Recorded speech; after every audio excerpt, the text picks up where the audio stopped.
Hello friend, आपको ECC career point में स्वागत है। आज आपके बीच हिंदी व्याकरण जिसमें समास है, और समास एक ऐसा चैप्टर है जो आपको हर परीक्षा में आपका 1 या 2 क्वेश्चन जरूर रहता है। तो चलिए हम देखते हैं, क्योंकि समास जो हिंदी में होता है वह नागपुरी में होता है। तो सबसे पहले हम हिंदी समास को देख रहे हैं कि समास 2 या 2 से अधिक पदों के मेल से जो नया शब्द बनता है उसे समास कहते हैं।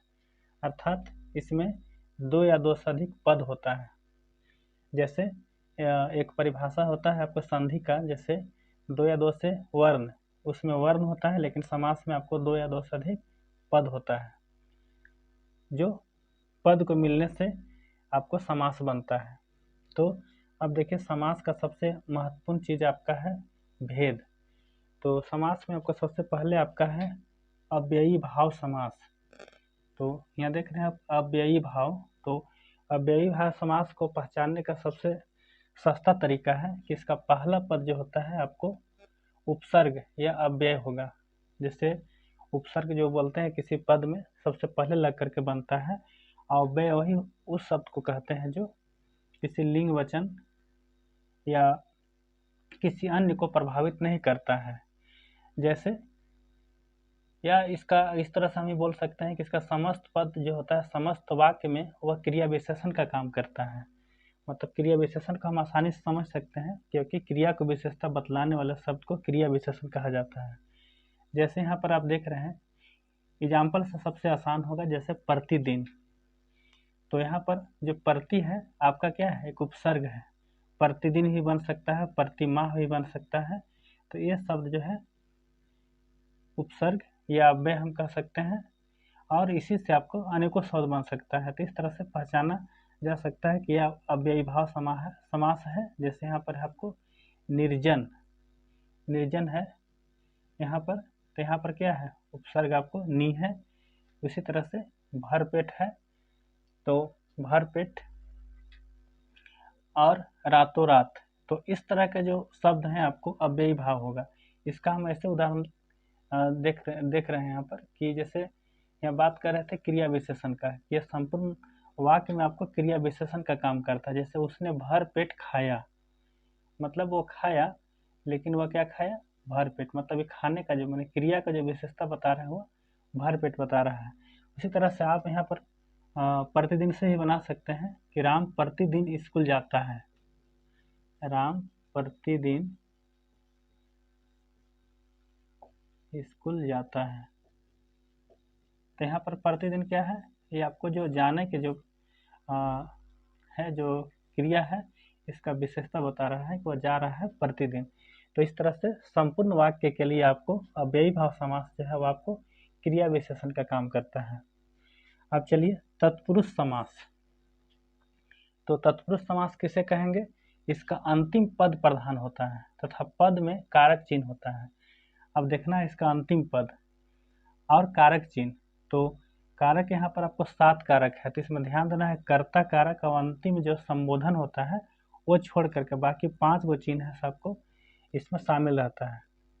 जैसे यहाँ पर उदाहरण ले रहे हैं कि पॉकेट मार। तो पॉकेट मार में क्या है कि इसका अंतिम पद जो मार है आपको प्रधान पद माना जाता है, कि पॉकेट मार, या इससे और भी बहुत सारा शब्द बन सकता है, जैसे पॉकेट को मारने वाला। अब यहाँ पर अगर हम इसको कारक से लेंगे तो यहाँ पर क्या है, कोस चिन्ह यहाँ पर है कि पॉकेट को मारने वाला को पॉकेट मार कहा जाता है, जो आपको कर्म कारक से है। अब देखिए यहाँ तुलसी कृत, तो यहाँ पर क्या है, ये कर्म से लिए हैं, तुलसी द्वारा कृत, तुलसी कृत, या किसी के भी नाम आप हो सकता है। जैसे और मानते हैं कि किसी और व्यक्ति का नाम हो सकता है, तुलसीकृत हो गया, रामकृत हो गया। तो यहाँ पर है कि यहाँ पर आपको बता रहा है कि द्वारा। उसी तरह से आप यहाँ पर आ जाइए विद्यालय। तो यहाँ पर विद्यालय है, विद्या के लिए आलय। यह शब्द क्या बता रहा है, यहाँ इसका चिन्ह लगा हुआ है के लिए। तो के लिए आपको संप्रदान कारक का है। तो यहाँ पर आपका तत्पुरुष समास का एक उदाहरण हो गया। इसी तरह से यहाँ पर है पथ भ्रष्ट, पद से भ्रष्ट, पथ से भ्रष्ट। इस तरह से है देश निकाला, देश से निकाला, ये आपादान से है। और शब्द में ही आपको पता चल रहा है, देखिए देश से निकाला मतलब से जो है मतलब उसको देश से दूर किया जा रहा है। पथ भ्रष्ट मतलब रास्ता से दूर हो रहा है, मतलब भ्रष्ट हो रहा है। तो इस तरह से यह आपादान का है। उसी तरह से आप यहाँ देखिए राजकुमार, राजा का कुमार, ये संबंध कारक है का चिन्ह, और इसका अंतिम पद प्रधान है। राजकुमार मतलब जो राजकुमार है, राजा का बेटा है, वो आपको कुमार से ही आपको क्या हो रहा है, वो वाक्य का प्रधानता बढ़ रही है। उसी तरह से आप तत्पुरुष समास का पहचान सकते हैं। इस तरह से बहुत सारा इसका उदाहरण है। अब देखिए कर्मधारय समास, तो कर्मधारय समास किसे कहेंगे? इसका होता है कि संज्ञा जिसको विशेष्य कहा जाता है तथा विशेषण का मेल होता है। मतलब सीधा सा बात है कि कर्मधारय समास में अगर दो पद है तो आपका एक पद आपको है सो उसमें विशेषण होता है। जैसे यहाँ पर देखिए महापुरुष, तो यहाँ पर आपको पुरुष क्या है, संज्ञा है, और महा क्या है, विशेषण है, मतलब पुरुष को विशेषता बता रहे हैं वहाँ पर महापुरुष। तो इसको आसानी से इसको समझ सकते हैं। कर्मधारय क्योंकि सबसे इम्पोर्टेंट भी है और सबसे आसान भी है। जैसे यहाँ पर देखिए चंद्रमुख, चंद्र के समान मुख, मतलब यहाँ पर आपका जो विशेषता बता रहा है यहाँ पर कि उसका मुंह जो है वह कैसा है, चंद्र के समान है, मतलब मुंह का आपका विशेषता बता रहा है। इस तरह से यहाँ पर है श्वेतांबर, जिसका वस्त्र श्वेत हो, तो यहाँ पर भी विशेषता बता रहा है। तो यहाँ क्या है, आपको विशेषण शब्द इसमें भी है, तो इसे ही पहचाना जा सकता है। श्याम सुंदर मतलब जो सुंदर है वो, लेकिन कैसा है, श्याम के जैसा सुंदर है। तो इस तरह से कर्मधारय समास में आपको हमेशा एक पद आपका है से विशेषण होगा और एक पद आपका है से संज्ञा विशेष्य होता है। अब चलिए तीसरा में आपका है द्विगु समास। द्विगु समास को पहचानना सबसे आसान है क्योंकि इसका पूर्व पद संख्या होता है।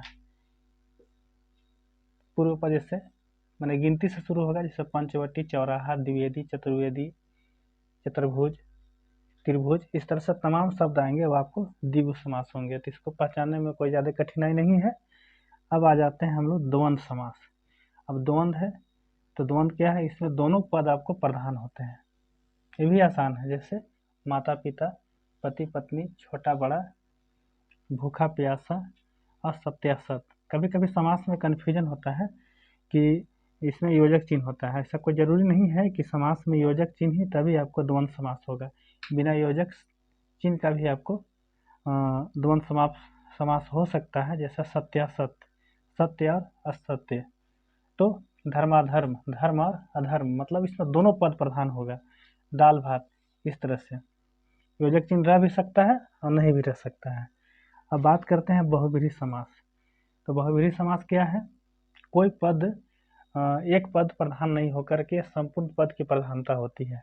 मैंने कहने का अर्थ है कि जो बहुव्रीहि समास होगा ये आपको पांचों समास से कोई भी हो सकता है, क्योंकि यह सामान्य अर्थ को छोड़कर एक विशेष अलग अर्थ प्रस्तुत करता है।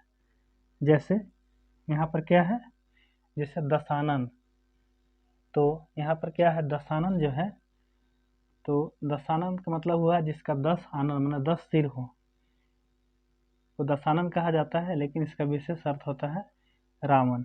उसी तरह से श्वेतांबर, जिसका आपको जो श्वेत वस्त्र धारण करता है, अर्थात इसका हो गया विष्णु। चंद्रशेखर, जिसका शिखर में मैंने क्या बोलते हैं, शिखर में आपको चंद्र हो, तो अर्थात इसको शंकर कहा जाता है। मतलब वो अपने सामान्य अर्थ को छोड़कर विशेष अलग अर्थ प्रस्तुत करता है। और सीधा सा यही है कि आपको कोई भी समास आपको बहुव्रीहि हो सकता है। तो चलिए आज का जो समास है इतना ही।